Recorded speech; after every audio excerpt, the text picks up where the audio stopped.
ഈ ജട്ടി മാറുന്ന പോലെ വന്ന് ഈ മറ്റേ കൊണയടിക്കണ ടീമുകളുടെ അടുത്ത് പറയാനുള്ളത്, എടാ നിന്റെയൊക്കെ ടീം നേരത്തെ കാലത്തും പോയടേ. അർജന്റീന കഴിഞ്ഞ ഈ സീസണിലല്ല ഫൈനലിൽ കയറിയത് കേട്ടാ. 3 പ്രാവശ്യം ഫൈനൽ കണ്ടിട്ടുണ്ട്. ഇവിടെ ഫൈനലിന്റെ നട പോലും കാണാത്ത കുറെ എണ്ണമുണ്ട്. അമ്മരൊക്കെയാണ് വന്നിട്ട് നീ കൊണക്കണത്. പോടെ. എന്താ എനിക്ക് വേറെ ഒന്നും നിന്റെ അടുത്തൊന്നും പറയാനില്ല. ബ്രോ, നമുക്ക് ആ വീഡിയോ കാണുമ്പോൾ മനസ്സിലാവും അർജന്റീനൻ ഫാൻ എന്നുള്ളത് മനസ്സിലായി. സോ ശരിക്കും സംഭവം എന്ന് പറഞ്ഞാൽ ഇപ്പൊ ഈ ടീം മാറുന്ന സംഭവം, അതായത് സ്വന്തം ടീം തോറ്റു കഴിയുമ്പോഴത്തേക്ക് മറ്റു ടീമിലേക്ക് ചേക്കേറുന്ന പരിപാടി, ശരിക്കും അങ്ങനെ ഒരു പരിപാടി ഇവിടെ ഇല്ല എന്നുള്ളതാണ് സത്യം. അതായത് ഈ ഫിഫ വേൾഡ് കപ്പ് വരുന്ന സമയത്ത് ഉണ്ടാവാറുള്ള ഒരു ഫാൻ ഫൈറ്റ് എന്ന് പറയുന്നത് മറ്റൊരു രീതിയാണ്. അതായത് ഇപ്പോ നമുക്കറിയാം റൈവൽസ് ഉണ്ട് ഈ ഫാൻസിന്റെ ഉള്ളിൽ തന്നെ, റൈവൽസ് ഉണ്ട്. അതായത് നമുക്കറിയാം അർജന്റീന റൈവൽസ് എന്ന് പറയുന്നത് ബ്രസീലാണെന്നും ബ്രസീലിന്റെ റൈവൽസ് എന്ന് പറയുന്നത് അർജന്റീന എന്നാണ് എന്നുള്ള കാര്യം നമുക്കറിയാം. പിന്നെ റൊണാൾഡോ വന്നതിന് ശേഷം പോർച്ചുഗൽ കൂടി അങ്ങോട്ട് എൻട്രി ആയിട്ടുണ്ട്. നമുക്ക് അവരെയും കൂടി എടുക്കാം. അപ്പൊ ഇവർ 3 പേരെ എടുത്ത് നോക്കിയാലും റൈവൽസ് ആണ്.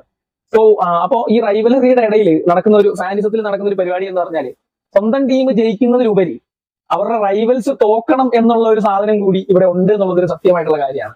സോ അത് ഈ വേൾഡ് കപ്പ് വരുമ്പോൾ മാത്രം ഉള്ള ഒരു സംഗതിയാണ്. ശരിക്കും പറഞ്ഞാൽ അത് സീസണൽ ഫാനിസം ആണോ എന്നൊക്കെ പറയാൻ പോയി കഴിഞ്ഞാൽ, സീസണൽ ഫാൻ എന്നൊക്കെ നമ്മൾ പറഞ്ഞു കഴിഞ്ഞാൽ ചിലപ്പം മല്ലു അനുസരിയായിട്ട് നമ്മളെ വഴക്ക് പറയും. അപ്പൊ അതുകൊണ്ട് അങ്ങനെ എന്തായാലും പറയുന്നില്ല. നമുക്ക് അപ്പൊ സ്വന്തം ടീം ജയിക്കുന്നതിലുപരി റൈവൽസ് തോൽക്കണം എന്നൊരു സാധനമുണ്ട്. അതിപ്പോ എല്ലാ ടീമിന്റെയും ഭാഗത്തുണ്ട്. ഇപ്പം അത് ബ്രസീൽ തോറ്റത് കൊണ്ടോ അല്ലെങ്കിൽ പോർച്ചുഗൽ പുറത്തായത് കൊണ്ടോ മാത്രം അർജന്റീന ആർക്കെതിരെ കളിക്കുന്നു അതുകൊണ്ട് അർജന്റീന തോക്കണം, ആ ടീമിനെ സപ്പോർട്ട് ചെയ്യണം എന്ന് പറയുന്നത് പോലെ തന്നെ അർജന്റീന അങ്ങനെ തന്നെയാണ്. സോ ഞാൻ ഇപ്പൊ ബ്രോ, നിങ്ങൾ നാട്ടുമ്പുറങ്ങളിൽ വന്ന് ഏതെങ്കിലും ഒരു ക്ലബ്ബിലൊക്കെ ഇരുന്ന് കളി കാണണം. അപ്പോഴാണ് അത് നമുക്ക് കൂടുതൽ മനസ്സിലാവുള്ളൂ. ഇപ്പൊ ഞാൻ എന്റെ ക്ലബ്ബിൽ നിന്നാണ് കളി കാണുന്നത്. ഇപ്പൊ ഞാൻ ഒരു ബ്രസീൽ ആരാധകനാണ്. സോ അന്നേരം അർജന്റീന ഓൾറെഡി കളിക്കുന്നുണ്ട്, അർജന്റീന പുറത്തായിട്ടൊന്നും ഇല്ല. അപ്പൊ ആദ്യത്തെ ബ്രസീലിന്റെ കളി ഞാൻ കാണുന്നത് എന്റെ ചുറ്റും ഇരുന്ന മൊറോക്കോന്റീന ഫാൻസിന്റെ കൂടെയായിരുന്നു. രണ്ടാമത്തെ കളി ഞാൻ കണ്ടത് ഹൈത്തിന്റീന ഫാൻസിന്റെ കൂടെയായിരുന്നു. മൂന്നാമത്തെ കളി ഞാൻ കണ്ടത് സ്കോട്ട്ലൻഡീന ഫാൻസിന്റെ കൂടെയായിരുന്നു. നാലാമത്തെ കളി ഞാൻ കണ്ടത് ജപ്പാൻറ്റീന ഫാൻസിന്റെ കൂടെയാണ്.